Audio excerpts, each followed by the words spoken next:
Hi, this is Andrew Moore-Crispin for Gadget TV on Butterscotch.com, and today we're taking a look at the LG Optimus Chat, model number LG-C555.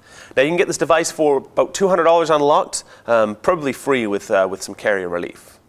Now what it is, it's a low-end Android smartphone, 2.8-inch capacitive touchscreen. Now you can see LG has done a little bit of skinning to the interface, but by and large it remains, well, largely unmodified Android. So you can see here we have access to our home screens, all 7 of them. You can see the phone is reasonably responsive. It's got a 600 megahertz processor. So like I said, low end of the smartphone spectrum, 2.8-inch capacitive touchscreen. You've got your notifications here, another little LG modification. You can turn on and off different wireless services. So rather than having placing a widget on one of your home screens, you can just use that. But what really sets this phone apart, it is called the Chat. It really is a kind of a smartphone designed for a younger generation.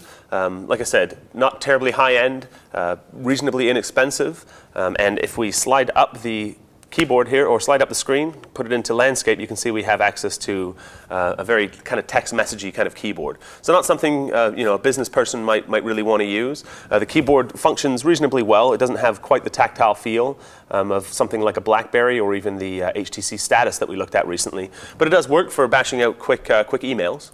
Now you do have access to the full Android market. Unfortunately, you're not going to really be able to play any of the kind of more current games. So anything that's really kind of cutting edge, but any just run-of-the-mill standard Android application, you're just fine. So let's take a quick hardware tour. So first off, like I said, the landscape QWERTY keyboard, which does work quite well.